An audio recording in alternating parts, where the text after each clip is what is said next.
Qëllimi i Hide and Suffer është si një nevojë edhe dëshirë po ashtu e të rinjve, por jo vetëm edhe e komunitetit, për të bërë bashkë diasporën me komponent institucional edhe organizata kombëtare dhe ndërkombëtare, se si ne t'i ftojmë ato, si mund të bashkëpunojmë me njëri tjetrin edhe se si të ndërhyjmë për investime edhe projekte inovatore dhe strategjike në Bashkinë e Dibrës.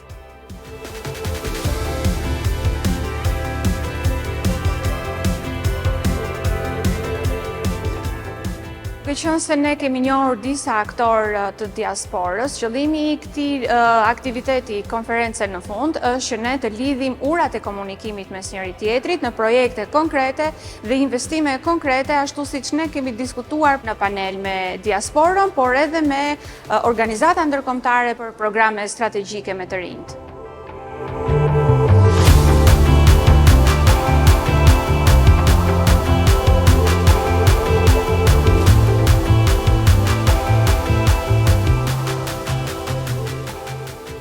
Duke qenë se kemi 3 vite që kemi krijuar strukturën e diasporës. Kemi krijuar këtë aktivitet Hide and Suffer si vazhdim i projektit i cili kemi me IOM Albania për lehtësimin e kapaciteteve dhe ndërhyrjen konkrete të diasporës dhe të rikthyerve.